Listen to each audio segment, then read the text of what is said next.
Hello everyone, my name is Sumit and स्वागत है आपका डबल एस स्पोकन पे। आशा करता हूँ कि आप सब बहुत ही अच्छे होंगे और इंग्लिश सीख रहे होंगे। तो गाइस, आज का हम लोग का टॉपिक है how we can improve our speaking skills. मतलब हम लोग अपनी स्पीकिंग स्किल्स को कैसे इम्प्रूव कर सकते हैं। क्योंकि मुझे बहुत ही ऐसे क्वेश्चन मिलते हैं कि how I can improve my speaking skill, मतलब मैं अपनी स्पीकिंग स्किल को कैसे इम्प्रूव कर सकता हूँ। तो इसी टॉपिक को मैं लेके आया हूँ और इससे रिलेटेड मैं आपको 5 सुपर ट्रिक्स बताऊँगा, स्टेप बताऊँगा जिसको आप फॉलो करेंगे तो आपका भी स्पीकिंग स्किल्स इम्प्रूव होगा। तो चलिए बिना देर के स्टार्ट करते हैं, लेकिन स्टार्ट करने से पहले अगर आपने मेरे चैनल को सब्सक्राइब नहीं किया तो प्लीज़ सब्सक्राइब करिए और अपने दोस्तों के साथ शेयर करिए। और आपके पास अगर कोई आपका क्वेश्चन है तो मुझे कमेंट बॉक्स में ज़रूर बताएँ। चलिए स्टार्ट करते हैं। सो गाइस, स्टेप वन है थिंक इन इंग्लिश। अब मतलब इंग्लिश में सोचें, लेकिन बहुत से लोग क्या करते हैं कि इंग्लिश में सोचने का मतलब ये समझ लेते हैं कि उनको सबसे पहले जो भी नेटिव लैंग्वेज जैसे अपना हिंदी है या फिर आपका जो भी नेटिव लैंग्वेज हो, तो आपको अपने नेटिव लैंग्वेज में ट्रांसलेट करके और फिर इंग्लिश में उसको ट्रांसलेट करके बोलते हैं। तो इसलिए वो नहीं बोल पाते हैं और इसलिए स्टक करते हैं, हम लोग फंबल साउंड करते हैं, ठीक है। तो हमको बिल्कुल भी ऐसा नहीं करना है। हमको ऐसे स्मॉल स्टेप से थिंक करना है। एक ही बार ये नहीं कि मतलब कंटिन्यू लाइक ऑटोमेटिकली थिंकिंग करके बोलने लगे, तो ऐसे बिल्कुल भी नहीं होने वाला। हमको स्मॉल स्टेप्स लेने होंगे। जैसे कि मान लीजिए आप ब्रश कर रहे हैं, तो आप बोल सकते आप बोल मतलब आप थिंक कर सकते हैं कि I M brushing my teeth, यानी मैं ब्रश कर रहा हूँ, ठीक है। तो ऐसे या फिर आप मान लीजिए कॉलेज जा रहे हो, स्कूल जा रहे हो, तो आप बोल सकते हैं कि I am going to college, मतलब मैं कॉलेज जा रहा हूँ। I am going to school, मैं स्कूल जा रहा हूँ। या फिर आप जॉब करते हैं तो आप ये भी सोच सकते हैं कि I am going to office, ठीक है, यानी मैं ऑफिस जा रहा हूँ। अगर आप ये भी बताना चाहते हैं कि आप किससे जा रहे हैं, बाई बस, ठीक है, तो आप ये भी कह सकते हैं कि I am going to bus by, ठीक है, I am sorry, I am going to office by bus, ठीक है, मतलब मैं बस के द्वारा ऑफिस जा रहा हूँ, ठीक है। तो ऐसे ऐसे चीज़ें सोच के अपने दिमाग में और अपने थिंकिंग को आप बूस्ट कर सकते हैं। लेकिन आपको जो मैंने स्टार्टिंग बताया है कि आपको बिल्कुल भी अपने नेटिव लैंग्वेज में ट्रांसलेट करके और फिर बोलना है, ये बिल्कुल भी नहीं करना है, ठीक है। आप स्मॉल स्टेप से ही स्टार्ट करिए।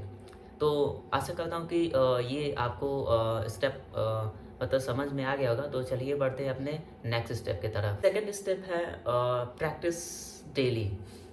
अब बहुत से लोग का ये भी क्वेश्चन होता है कि मेरे पास कोई पार्टनर नहीं है, ना कोई अच्छा एनवायरनमेंट है कि हम लोग ऐसे इंग्लिश प्रैक्टिस कर पाएँ। लेकिन मैं आपको बता दूँ, देखिए, अगर इंग्लिश आपको सीखना है किसी दूसरे को नहीं, तो आप परफेक्ट टाइम का वेट मत करिए कि मुझे कोई प्रैक्टिस करने के लिए मिलेगा तभी मैं प्रैक्टिस करूँगा, या फिर मुझे एनवायरनमेंट मिलेगा तभी मैं प्रैक्टिस करूँगा। ऐसा बिल्कुल भी नहीं है।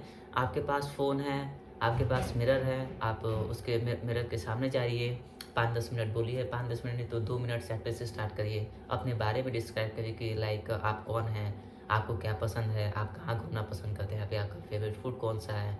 अपने दोस्तों के बारे में आप बता सकते हैं, ठीक है। अपने पेरेंट्स के बारे में आप डिस्क्राइब कर सकते हैं, ठीक है। और सबसे अच्छा है कि आप अगर अपने आप को रिकॉर्ड करते हैं ऐसे वीडियो में, जैसे 2 मिनट का वीडियो या फिर 1 मिनट का, तो बहुत ही अच्छा होगा। इससे आपका कॉन्फिडेंस बिल्ड होगा, ठीक है। तो प्रैक्टिस करना ना भूलें। आप डेली कुछ ना कुछ प्रैक्टिस ऐसे टॉपिक अपना डेली रूटीन भी आप बता सकते हैं।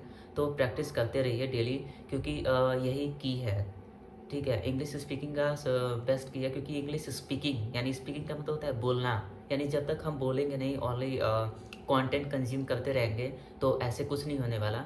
ज़्यादा कंटेंट कंज्यूम ना करें, बहुत ही लेस कंटेंट कंज्यूम करें जिसको आप इजीली समझ सकें और इजीली उसको अपने दिमाग में बैठा सकें और उसको यूज़ कर सकते हैं अपने डे टू डे लाइफ में। क्योंकि बहुत से लोग क्या करते हैं कि कंज्यूम तो बहुत सारा कंटेंट इकट्ठा कर लेते हैं, लेकिन उसको अपने लाइफ में यूज़ ही नहीं कर पाते हैं, तो वेस्ट हो जाता है। तो ऐसे नहीं करना है, हमको थोड़ा-थोड़ा करके पढ़ना है, ठीक है? जो आपके दिमाग के लिए, आपके स्पीकिंग स्किल के लिए बहुत ही अच्छा होगा, ठीक है? तो प्रैक्टिस करना ना भूलें, डेली करें, जो भी मैंने बताया है उसको फॉलो करिए। तो उम्मीद है कि ये भी आपको स्टेप समझ में आ गया होगा। तो चलिए बढ़ते हैं अपने अगले स्टेप की तरफ। और थर्ड स्टेप है एक्सपेंड योर वोकैब्युलरी, ठीक है। मतलब अब आपके वोकैब है, जो भी वर्ड्स हैं, उसको आपको इम्प्रूव करना है, यानी एक्सपेंड करना है, यानी बढ़ाना है, ज़्यादा से ज़्यादा याद करना है। अब इसका मतलब ये नहीं कि मतलब एक ही दिन में मतलब ज़्यादा याद कर लें, ऐसे दिन में कुछ नहीं तो एटलीस्ट आपको 5 या फिर 6 या फिर अगर आप कैपेबल हैं 10 याद करने के लिए तो आप याद कर सकते हैं, ठीक है? लेकिन आप अपने आप को फ़ोर्स बिल्कुल मत करिए, जितना आप याद कर सकते हैं एक दिन में उतना ही याद करिए, ठीक है? लेकिन आपके अगर वोकैब इम्प्रूव होगा, बिल्ड होगा तो जिससे आप मतलब फ्लॉलेसली बात करेंगे, यानी बिना कोई त्रुटि किए, बिना हिचकिचाए। क्योंकि अगर हम लोग के पास अगर वर्ड्स नहीं होगा तो हम लोग कैसे बोलेंगे? नहीं बोल पाएँगे ना। क्योंकि जैसे हम लोग का हिंदी है तो हम लोग हिंदी में सोचना नहीं पड़ता है, मतलब ऐसे बिना इम्पेक्केबली यानी त्रुटिहीनता से बोल लेते हैं, ठीक है? तो ऐसे इंग्लिश में भी अगर जितने वर्ड्स हम लोग सीख लेंगे, उतना ही हम लोग अच्छे से अपने आप को एक्सप्रेस कर पाएँगे, अपने आइडिया को एक्सप्रेस कर पाएँगे, ठीक है?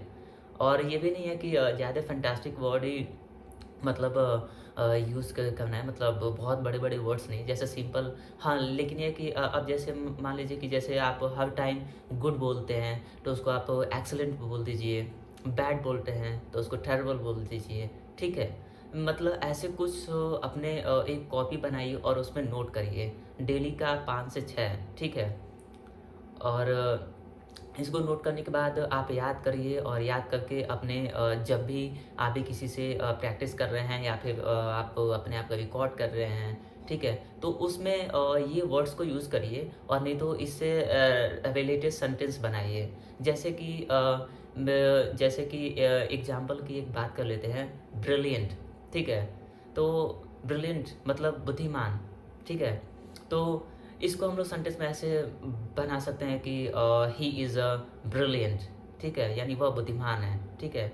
या फिर तेज़ है, ऐसे बोल सकते हैं। तो ऐसे छोटे-छोटे वर्ड्स जब बना के आप प्रैक्टिस करेंगे ना, तो आपको बहुत ही अच्छा लगेगा और आपका कॉन्फिडेंस बिल्ड होगा। डेली-डेली आप कुछ ना कुछ नया सीखेंगे और अपने डेली-डेली लाइफ में नया-नया ऐड करते जाएँगे, तो एक दिन ज़रूर ये 1 महीने बाद आपको अच्छा रिज़ल्ट देने वाला है। तो इसको ज़रूर फ़ॉलो करिए। तो उम्मीद करता हूँ कि ये भी स्टेप आपको अच्छे से समझ आ गया होगा और आशा ये भी करता हूँ कि आप ज़रूर इन सारे स्टेप्स को फ़ॉलो करेंगे, ठीक है? तो चलिए बढ़ते हैं अपने अगले स्टेप की तरफ। स्टेप नंबर 4 है listen more to speak better, यानी अच्छा बोलने के लिए आपको बहुत सुनना पड़ेगा, ठीक है? और जैसे कि हम लोग के पास बहुत ही अच्छा एग्जांपल है, जैसे हम लोग ने अपना जो भी हिंदी या फिर मदर टंग जो भी हम अपना नेटिव लैंग्वेज है उसको हम लोग ने सुन के सीखा। ये नहीं कि हम लोग बचपन में गए और हम लोग के पेरेंट्स ने मतलब लिखवाया कहीं पे इंस्टीट्यूट पे ना कि इसको हिंदी सिखा दीजिए या फिर नेटिव लैंग्वेज। हम लोग ने ग्रामर या फिर कुछ भी नहीं सीखा। हम लोगों ने जो भी अपना नेटिव लैंग्वेज सीखा है सुन के ही सीखा है, उसके लिए कोई अलग से कोर्स नहीं किया है, ठीक है?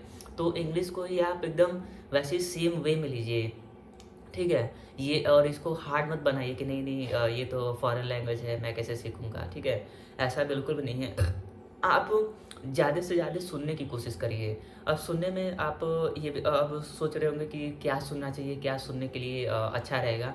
तो आपको पता ही है यूट्यूब पे बहुत सारे कंटेंट अवेलेबल हैं, जैसे आप इंग्लिश से रिलेटेड पॉडकास्ट सुन सकते हैं या फिर ऐसे कॉन्वर्सेशन वीडियोज़ होता है वो सुन सकते हैं। अगर आपको ये बोरिंग लगता है तो आप अपना फ़ेवरेट शो देख सकते हैं या फिर कोई इंग्लिश मूवी देख सकते हैं। यूट्यूब पे भी बहुत सारे इंग्लिश मूवी चैनल हैं, ठीक है? और बहुत सारे मूवीज़ हैं जिसको इंग्लिश डब्ड में किया गया है, तो आप उसको देख सकते हैं। कुल कहने का मतलब है कि आपको इंग्लिश सुनना है और आप 30 मिनट्स को तो आपको सुनना ही चाहिए, ठीक है? जिससे आपकी लिसनिंग स्किल्स बढ़ेगी और आपका दिमाग उसको कैच करेगा, क्योंकि जब हम कुछ ज़्यादा सुनते हैं तो उससे हमारा दिमाग कुछ वर्ड्स को कैच कर लेता है और वो हम लोग ऑटोमेटिकली हम लोग को पता भी नहीं चलता और हम लोग वो वर्ड्स ईज़िली बोल लेते हैं, ठीक है? तो सुनना ज़रूरी है, डेली लिसनिंग प्रैक्टिस करना ज़रूरी है, क्योंकि जितना ही हम लोग सुनेंगे, उतना ही अच्छा बोल पाएँगे, उतना ही अच्छा अपने आप को एक्सप्रेस कर पाएँगे हम लोग, ठीक है? और एक ये भी बात है कि अगर कोई बोल रहा है, अगर आप किसी से प्रैक्टिस कर रहे हैं और वो अच्छा बोल रहा है या फिर बोल रहा है, तो उसको भी आपको ध्यान से सुनना है। अब ये नहीं कि ये कौन-सा बड़ा इंग्लिश में ये बड़ा है, अच्छे से बोलता है, ये ऐसे नहीं करना है। जो भी हो, चाहे वो टूटी-फूटी बोले, चाहे कुछ भी बोले, आपको ध्यान से उसको सुनना है, ठीक है? तभी आप एक अच्छे लिसनर बन सकते हैं, और एक अच्छा लिसनर ही एक अच्छा वक्ता बनता है। ठीक है? आशा करता हूँ कि आप समझ रहे होंगे। तो लिसनिंग करना ना भूलें, डेली लिसन करें, पॉडकास्ट, म्यूज़िक जो भी आपको पसंद आता है उसको सुनिए, ठीक है? तो इस स्टेप को ज़रूर फॉलो करिए, जिससे आपकी लिसनिंग स्किल्स बढ़ेगी। और अब हम बढ़ते हैं अपने अगले स्टेप की तरफ। Step number 5, get out of your comfort zone, यानी अपने कंफर्ट ज़ोन से बाहर निकलिए आप। ये हम लोग का लास्ट स्टेप है। और मैं आपको बता दूं कि जब तक आप अपने कंफर्ट ज़ोन में रहेंगे तो इंग्लिश ही नहीं, आप कुछ भी नहीं कर सकते अपने लाइफ में। थोड़ा हमको अपने कंफर्ट ज़ोन से बाहर निकलना चाहिए। वैसे तो बहुत सारे लोग बोलते रहते हैं कि कंफर्ट ज़ोन से बाहर निकलिए, ठीक है? तो आप इतने समझदार हैं कि आप जानते हैं, ठीक है? तो अ, ऐसे ये नहीं कि मतलब किसी दिन प्रैक्टिस किया, किसी दिन नहीं किया, तो ऐसे नहीं करना है। मतलब आपको डेली लगे ही रहना है। और अगर मोस्ट इम्पोर्टेंट थिंग, अगर आपको कोई अपॉर्च्युनिटीज़ मिलता है कहीं पे बोलने की, तो उससे अपने आप को छुपाएँ नहीं, जाएँ, बोलें, अपॉर्च्युनिटीज़ की तलाश करें। और क्योंकि आप बोलेंगे तो उससे आपका कॉन्फिडेंस बिल्ड होगा। अब बहुत से सारे लोग सोच रहे होंगे कि अगर मान लीजिए मैं किसी ग्रुप में गया, बोलना स्टार्ट किया और मैं फंबल कर गया, ठीक है? या फिर अटक गया, मैं हिचकिचाने लगा, मुझे डर लगने लगा, तो लोग हँसेंगे, तो ऐसा कुछ भी नहीं है। आपको अपने मिस्टेक्स के बारे में ध्यान नहीं देना है, ठीक है? आप बोलते जाइए, क्योंकि वो लोग जहाँ से जज करेंगे तो क्या हो गया? आपको कोई भी नहीं जज करने वाला। आप सबसे पहले अपने आप में सोचिए कि मैं हाँ, अच्छा बोल सकता हूँ, ठीक है? और कोई अगर जज करता है तो आपसे उसको उससे फ़र्क नहीं पड़ना चाहिए। आप अपने आप को इम्प्रूव करिए ताकि उनका भी मुँह बंद हो जाए, ठीक है? तो मिस्टेक से बिल्कुल भी नहीं घबराना है। कोई भी ऐसे इनिशियल डेज में नहीं सीखता है, या फिर कुछ भी सीखना होता है तो कोई सीख के नहीं आता है, सबको सीखना पड़ता है। और हर चीज़ के लिए टाइम देना पड़ता है। आप भी टाइम दीजिए और ज़रूर आप भी अच्छा बोल लेंगे, ठीक है? तो आशा करता हूँ कि ये भी स्टेप आपको पसंद आ गया होगा और आज का वीडियो भी आपको अच्छा लगा होगा। तो इन सारे पाँचों स्टेप्स को आप फॉलो करिए और डेफ़िनेटली आप बहुत ही अच्छे से आपका स्पीकिंग स्किल इम्प्रूव होगा, ठीक है? तो चलिए अब इस वीडियो को समाप्त करते हैं। और इस वीडियो को देखने के लिए बहुत-बहुत धन्यवाद। और अगर आपने चैनल को सब्सक्राइब नहीं किया तो सब्सक्राइब कर लीजिए, और अगर वीडियो अच्छा लगा तो लाइक ज़रूर करिए, ठीक है? तब तक के लिए धन्यवाद।